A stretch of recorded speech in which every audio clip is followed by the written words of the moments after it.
Bienvenido a este video, soy Irama Salia Ruiz Aparicio y hoy vengo a impartirte un poco de conocimiento. ¿Sabías que existen más de 7000 lenguas en todo el mundo? Y que hay una parte de la población que son 50 millones de personas que saben más de 28 lenguas. Eso es muy loco. Así que hoy hablaremos un poco de antropología lingüística, que vamos a ver un poco de sus conceptos. Antropología viene de humano y conocimiento, y lingüística es la disciplina que se encarga de estudiar las lenguas en su origen, evolución y estructura y todo. Y antropología lingüística es la disciplina que se encarga de estudiar las lenguas humanas. Entonces, vamos a hablar un poco sobre las lenguas y su cultura, ya que estas dos palabras van muy bien de la mano, ya que en ellas se encuentra la variabilidad social y el simbolismo, que esto tiene que ver mucho en el contexto donde estemos hablando.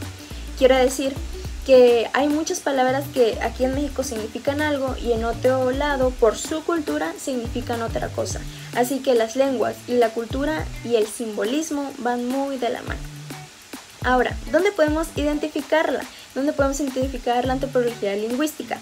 Lo podemos identificar en donde una sociedad se define en una lengua por su cultura y la difusión de lenguas, que por ejemplo, las lenguas más habladas, en primer lugar está el chino mandarín y el segundo es el inglés por más facilidad. Entonces, esta podemos identificarla, la difusión de las lenguas en las sociedades.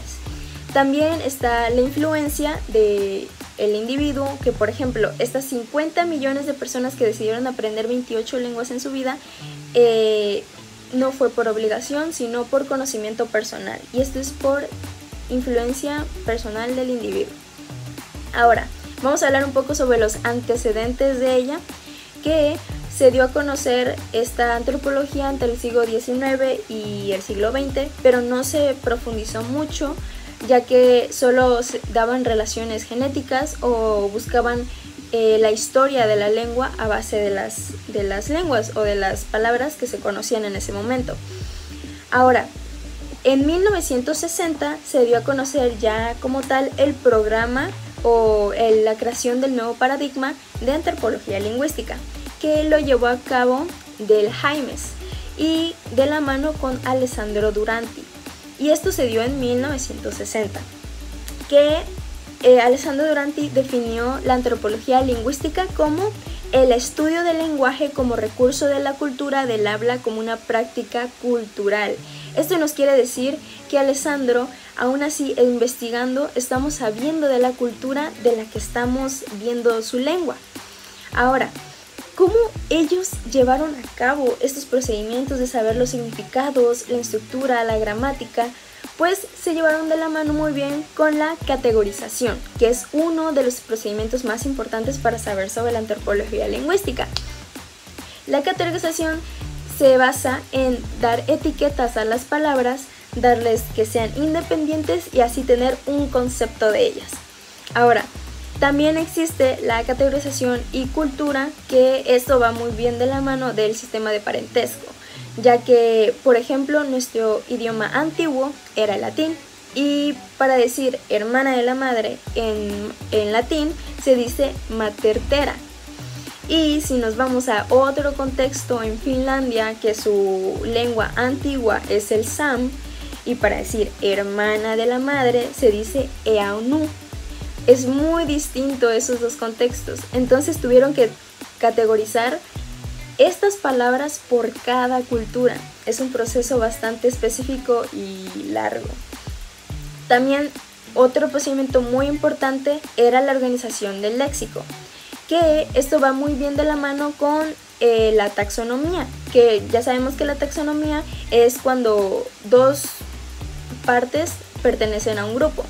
Por ejemplo, el árbol y la flor son plantas, pero esta vez no vamos a taxonomizar seres vivos, sino palabras, que un ejemplo de ello era la palabra animal. La palabra animal embarca muchos seres vivos, ya sean bichos, de animales terrestres, marinos, etc.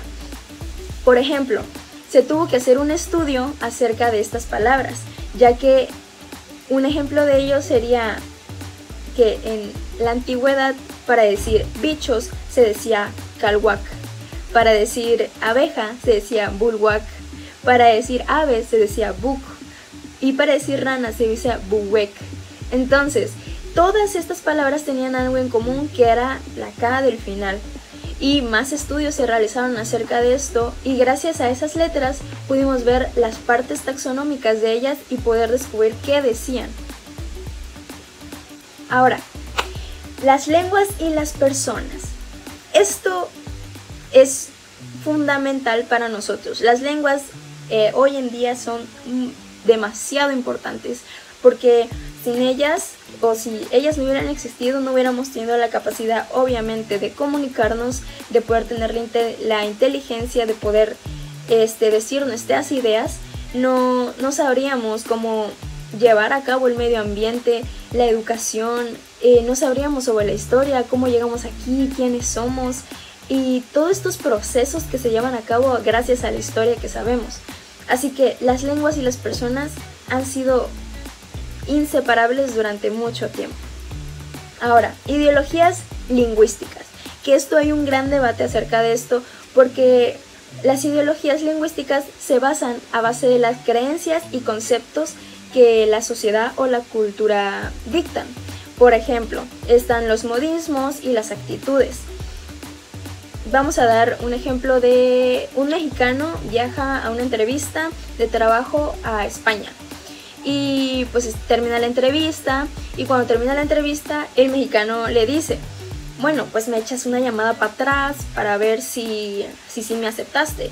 Y se va. Entrevistan al jefe y le dicen que por esa palabra que utilizó no lo aceptaron porque le pareció una falta de respeto. Entonces, si eso es muy normal aquí en México, entonces también depende mucho de el contexto, porque su cultura le dijo que eso era una falta de respeto cuando en realidad aquí en México no lo era. Otro ejemplo también sería que en Corea, cuando alguien te regaña, no lo tienes que ver a los ojos, porque si lo ves a los ojos le estás faltando el respeto a esa persona. Que por ejemplo, aquí en México, si no ves a los ojos a una persona quien está enojada contigo, es una falta de respeto porque parece que no le estás poniendo atención. Entonces hay un gran debate en las ideologías lingüísticas a base de la cultura. Ahora, ya sabemos que hay 7000 lenguas en todo el mundo y que muchas personas están tratando de conocerlas, pero también hay muchas lenguas que están siendo amenazadas, y de eso depende nuestro futuro, de la diversidad de las lenguas. Que las lenguas que están siendo amenazadas son 2500 lenguas que están en peligro de desaparecer, ya que la mayoría de estas lenguas han sido de grupos étnicos, que voy a dar pequeños ejemplos de ella, que era la quechua, la chequemil, la loana, la upa, que está en Baja California, y hasta los de Islandia. Entonces, estas lenguas están siendo ya muy escasas porque muchos estamos aprendiendo otros idiomas que son mucho más fáciles, como el inglés, como estábamos hablando anteriormente. Y hay que tener en cuenta estas lenguas porque gracias a esto pudimos saber un poco de la historia de esto, de esas culturas, pudimos saber ampliar nuestra diversidad acerca de eso. Entonces hay que cuidarlas y conocer y aprender esos idiomas. Ahora, la antropología lingüística se divide en dos, que es la descriptiva y la histórica. La descriptiva, como su nombre lo dice, habla sobre los sonidos, la gramática y el significado de la palabra. Y el histórico habla sobre el tiempo, el cambio y qué significado daba eso en mucho tiempo atrás. Entonces, de estas dos maneras se divide la antropología y se estudia la antropología lingüística. ¿Cómo podemos diferenciar? Porque hay muchas otras antropologías o ramas que se parecen, pero ¿cómo podemos diferenciar esta antropología? Pues podemos identificarla mediante el desarrollo del conocimiento que esta antropología nos da o nos brinda. También porque es muy importante el saber cognitivo de ella o cómo lo estudia.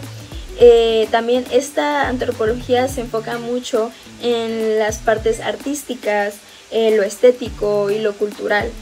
Entonces podemos diferenciar de esas ramas esto. Y la antropología lingüística es muy importante para nosotros, porque de eso nosotros pudimos llegar a aprender nuestras lenguas antiguas que anteriormente no conocíamos, o cómo describir esas lenguas. Ahora las conocemos y podemos leer aparte de nuestra historia acerca de ello, aprendimos sobre nuestra procedencia, y es muy importante porque hasta el día de hoy sabemos esas historias. Y es también bastante bueno saber sobre la diversidad cultural que tuvimos. Entonces eso sería todo. Gracias por escuchar. Espero se hayan llevado un poco de conocimiento acerca de la antropología lingüística y nos vemos en la próxima. Adiós.